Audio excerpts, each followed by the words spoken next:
सभी तीर्थों में सर्वश्रेष्ठ अगर कोई तीर्थ है मां के चरण हैं, और सभी देवों में सर्वश्रेष्ठ किसी के अगर चरण है तो वो तुम्हारे पिता के चरण हैं। और मेरे साधुओं, मेरे पागलों, तुम खूब कमाओ, खूब बड़े बनो। मेरी बेटियों, मेरी बहनों, तुम खूब ऊंचे पद पर जाओ। मेरे भाइयों, तुम खूब नेता बनो, अभिनेता बनो, जो तुम्हारा दिल करे बनो, पर बहुत अच्छा बेटा जरूर बनना। तुम नेता बनना, अभिनेता बनना, लेकिन बहुत बेहतरीन बेटा जरूर बनना।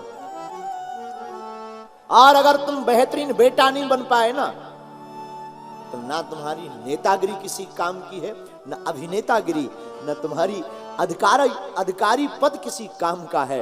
मेरे पागलों, वो घर स्वर्ग हो जाता है जिसके घर में माँ बाप हंसते हैं। हमको एक कथा की याद है, हर कथा में हमको याद आती है। वहां की किसी जगह हम कथा कर रहे थे, हम नाम नहीं आपको बताएंगे। वहां हम गए तो तीसरे चौथे दिन हमने विचार किया कि यहाँ वृद्धाश्रम में जाया जाए। तो हमने अपने यजमान जी से कहा कि हमको वृद्धाश्रम जाना है। तो वो हमको वृद्धाश्रम लेकर के गए। वृद्धाश्रम में जैसे ही पहुंचे तो बूढ़ी बूढ़ी माताएं, दादाजी लोग सब मिलने आए। हमने बढ़िया उनको बिस्किट का पैकेट दिया, फल बांटे, बड़े प्रेम पूर्वक सब मिले, राम राम हुई, पता पूछा सबका, बच्चे रखते क्यों नहीं है, हम बात कर रहे थे। लगभग 1 घंटे हम वृद्धाश्रम में रुके तो हम सामने देखते हैं कि जब से हम आए हैं, एक बूढ़ी माताजी, एक बूढ़े पिताजी खिड़की पर खड़े हैं। उन्होंने 1-2 बार हमें देखा, हमने राम राम भी की, उन्होंने भी राम राम की, लेकिन वो खिड़की से बाहर झांकते, बाहर बाहर। बहुत देर जब हो गई तो हमने किसी एक बूढ़ी माताजी को पूछा, इन लोगों का स्वास्थ्य तो ठीक है, ये जो खिड़की पर खड़े, क्या बात है, ये लोग हमारे पास क्यों नहीं आ रहे? इनको हम पार्ले जी देना चाहते, फल देना चाहते, ये लोग हमारे पास क्यों नहीं आ रहे माँ? तो एक बूढ़ी माता जी ने हमको बताया, पंडित जी, ये जो दोनों खड़े हुए हैं ना, ये दोनों पति पत्नी हैं। अच्छा, और पंडित जी, इनके बेटे ने यहां पर छोड़ दिया। तो हमने कहा ये खिड़की पर क्यों खड़े? बोले पंडित जी, दरअसल ये पोते से बड़ा प्रेम करते हैं। इनका एक पोता है, माधव नाम है, रोज स्कूल पढ़ने जाता है और इसी वृद्धाश्रम के सामने बेटा रहता है। तो पोते को देखने के लिए जब वो सुबह स्कूल में बस में बैठता है तो देखने के लिए सुबह से शाम तक खड़े हो जाते हैं, जब तक वो अंदर नहीं चला जाता है। ऐसी दशा है इन माँ बाप। जैसे ही हमने सुना, हमारी तो हृदय की वेदना फूट गई। माई बाप, हमारी आंखों में आंसू आ गए।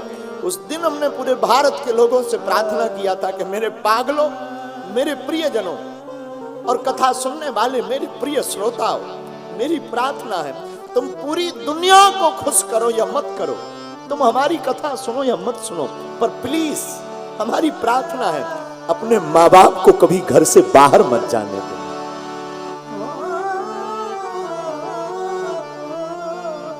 माँ बाप को दुखी मत करना। याद रखना, मेरी दुनिया में ये जो शोहरत है, मेरे माता पिता की बदौलत है। ना माता पिता का आशीर्वाद होता, ना हम होते, ना तुम होते। इसलिए भगवान गणेश धन्य है जिन्होंने प्रथम पूज्य का स्थान माता पिता की कृपा से पाया।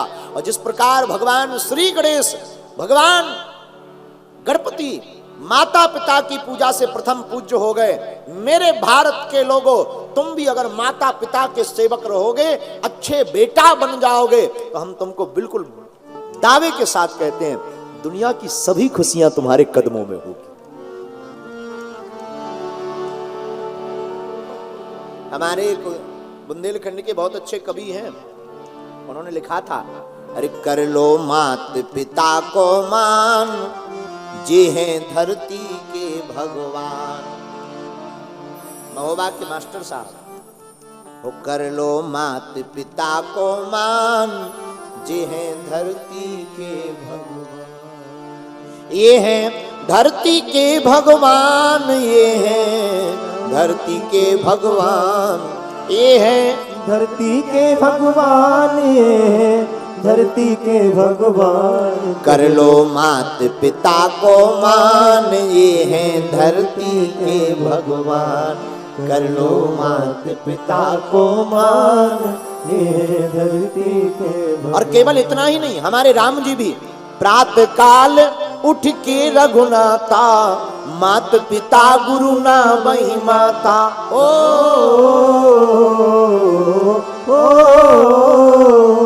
क्या प्रातः काल उठ के रघुनाथा, मात पिता गुरु ना वही माता। अरे प्रातः काल उठ के रघुनाथा, मात पिता गुरु ना वही माता। हो कर लो, हाँ कर लो, हो कर लो मात पिता को मान, ये हैं धरती के भगवान। कर लो मात पिता को मान, ये हैं धरती के भगवान। धरती के भगवान है माता पिता, और भगवान गणेश भी माता पिता के कारण प्रथम पूज्य बने। लेकिन आजकल के बेटों से तो हनुमान ही जी बचा है।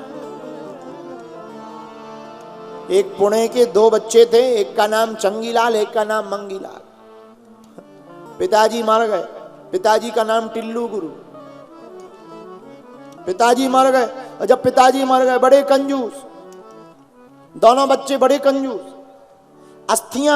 अस्थियां विसर्जन करने के लिए जाना था, तो माताजी ने कहा, बेटा अपने पिताजी की अस्थियां तो विसर्जित कर दो गंगा जी में। बच्चे बोले कौन जाए?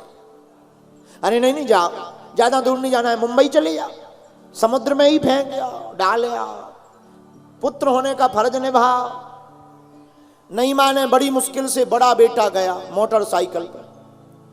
मुंबई लगभग 180 किलोमीटर तो होगी, 180 किलोमीटर मुंबई की जब यात्रा मोटरसाइकिल से की तो 160 किलोमीटर तो पहुंच गए, लेकिन वहां पर पेट्रोल खत्म हो गया गाड़ी का। तो जैसे ही पेट्रोल खत्म हुआ, उसने कहा लो अब कौन जावे। तो पेट्रोल तो भरवा लिया, लेकिन उसने सोचा कौन जावे। बगल में एक नदी बह रही थी, तो गांव के लोगों से पूछा, क्यों भाई ये नदी कहाँ जाती है? बोले समुद्र में जाती, समुद्र में। आई बोले, उन्होंने कहा ठीक है।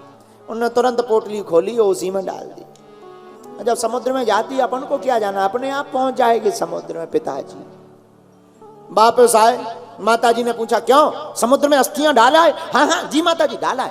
पूरी डाली? हाँ पूरी डाल दी, पूरी समुद्र ही में, बिल्कुल समुद्र में। झूठ बोल दिया।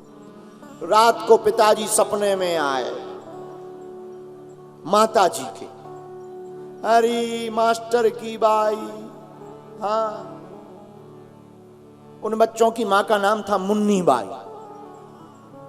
क्या बात है? अरे तुम्हारे बच्चे बड़े खतरनाक है। क्यों बताओ तो? तुमने बड़े बेटे को अस्थियां लेकर के समुद्र में डालने के लिए भेजा था, ये हमें नाले में ही डाल के चला गया। अरे राम राम राम। सुबह हुई, माताजी ने पूछा क्यों बेटा अस्थियां कहाँ डाली थी? माताजी पहुंच गई होगी आज तो समुद्र, कल डाली थी रात को। बेटा झूठ बोल रहा, तूने समुद्र में नहीं डाली, नदी में नाले में डाली है। हाँ हाँ, तुम्हें कैसे पता? सपने में तुम्हारे पिताजी आए थे। क्या कह रहे थे? बोले बता रहे थे कि समुद्र में नहीं डाली, नदी में डाले। अब बेटों का जवाब सुनना। बेटा बोला पिताजी का भी मरने के बाद दिमाग नहीं ठीक हुआ। माताजी बोली क्यों? बोले बताओ 160 किलोमीटर ये वापस आ सकते हैं, 20 किलोमीटर आगे नहीं जा सकते। वापस आ गए, 20 किलोमीटर अगर आगे चले जाते तो समुद्र में ना मिल जाते, वापस चार रिटर्न हो गए। तो आजकल के बेटे तो ऐसे हैं। हम तुमको इस विनोद भाव के साथ ये समझाना चाहते हैं, मेरे प्रियजनों, मेरे पागलों, ईश्वर तभी प्रसन्न होगा जब तुम्हारे माँ बाप प्रसन्न होंगे।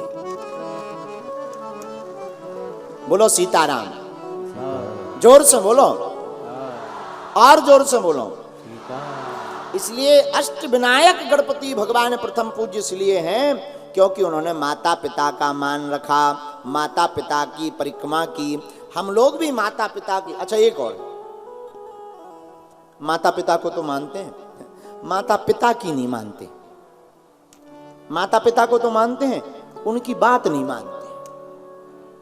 और ज्यादातर लोग जिंदा में नहीं मानते, मरने के बाद ऐसी फोटो सजाएंगे और महंगी वाली चाइना की माला चढ़ाएंगे 300 रुपया की, और रोज कपड़ा लेके, और कोई अगर आ जाए, महाराज ये हमारे पिताजी थे साक्षात भगवान, और जिंदा में बैठ जा, मुंह मत चलाओ, हमारा दिमाग खराब हो जाता है। तो हमारे एक संत कहते थे, जियत पिता को दीन न नीर, मृतक पिता को हलवा खीर। जब तक पिताजी जिंदा थे पानी नहीं दिया, और मर जाते हैं तो पितृपक्ष में हलवा खीर खिलाते हैं।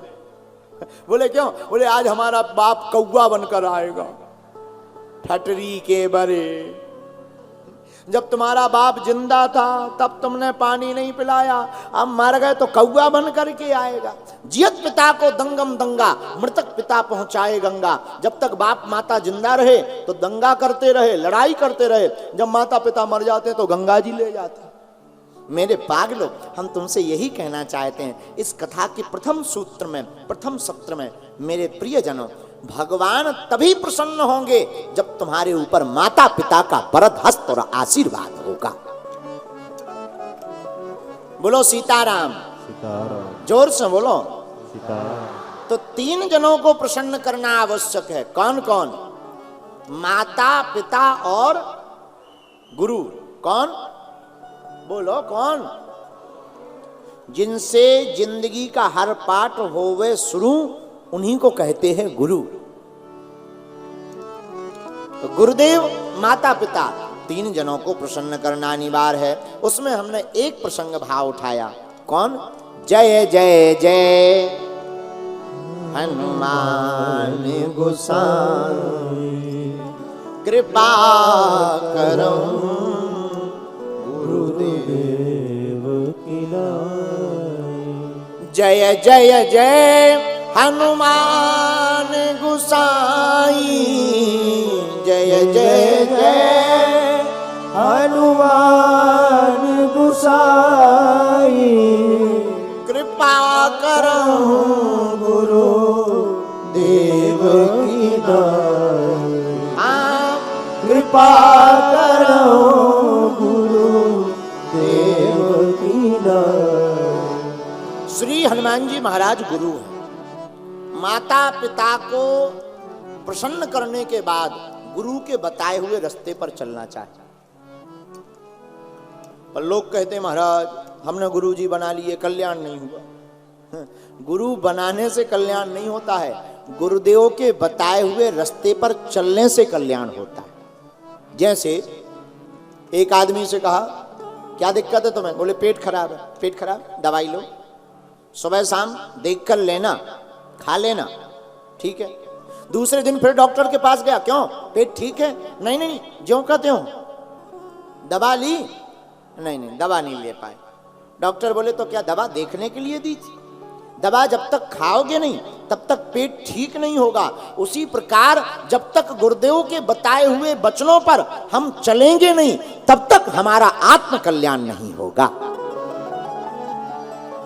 मन ये विषयों से भरा है, मन वासनाओं से भरा है, और ये मन इतना खतरनाक है, भगवान की पूजा करने को कहो तो नींद आती है। रामचरितमानस की किताब उठा के दे दी जाए, लो भाई पढ़ो, 2-3 चौपाई पढ़ेंगे और राम राम राम, हमारा तो सिर दर्द हो रहा गुरु जी, नींद आती है। अभी कह दी जाए मोबाइल देखो, मोबाइल में पूरी रात नींद नहीं आएगी। अब आजकल के जमाने में तो सिक्योरिटी गार्ड की नौकरी भी बंद कर देनी चाहिए, लड़के ही सिक्योरिटी गार्ड का काम कर रहे, बेटा हो बेटी रात भर लगे रील देख ले, रात 4-4 बजे सुबह तक जाग रहे, 3-3 बजे तक। अच्छा, बच्चे रोज कसम खाते आज चाहे जो हो जाए आप तो हम टाइम पे सोएंगे, टाइम पे जगेंगे। वो टाइम आज तक नहीं आया। बोलो सीताराम, सीताराम। जोर से बोलो और जोर से बोलो। तो मन हमारा भक्ति में कम लगता, कारण हमारा भक्ति में मन इसलिए नहीं लगता क्योंकि इसको वासनाएं पसंद है। वासनाओं की बातों में मन बड़ा। अच्छा किसी की निंदा करनी हो, हा इतना आनंद, हाँ नहीं तुम सही कह रहे, बागेश्वर महाराज ठीक नहीं है, वो तो मिलते ही नहीं, इतना आनंद आएगा चाहे हम कभी उनको दिखे भी ना हो। निंदा करने में भी मन बड़ा प्रसन्न होता, बुराई करने भी मन बड़ा प्रसन्न होता, और गंदी बातें करने में मन बड़ा प्रसन्न होता, पता नहीं लगता टाइम का। अभी फोन से आदमी बात करते, रातों भर बात करते रहते, हम कई लोग सुनते हैं देखते हैं, रातों भर लगे रहते, अब पता नहीं भगवान जाने क्या बातें करते हैं, रातों भर लगे हैं, सो ही नहीं रहे। हमारे प्रियजनों, मन की आदत है वासनाओं में पड़ने की, लेकिन इस मन को वासना की जगह अगर उपासना में डाल दिया जाएगा तो तुम्हारा जीते जी आत्म कल्याण हो जाएगा। हनुमान जी महाराज की उपासना में क्या करना है? जो यह पढ़े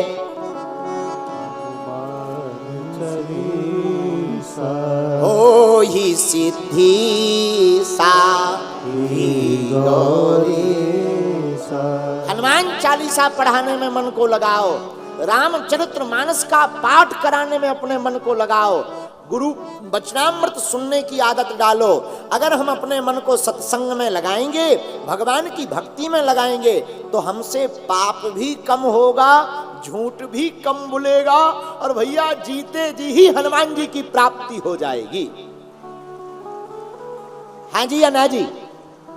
बोलिए। तो कैसे संभव है? रोज हनुमान चालीसा का पाठ करना। अच्छा दूसरी बात, महाराज जी अब हम कथा में बैठ तो गए, पर ये मन फिर भी नहीं मानता। भजन करन में आलसी, भोजन में तैयार, और तुलसी ऐसे नर को बार बार धिक्कार। हम लोगों का मन कैसा? भजन करन में आलसी,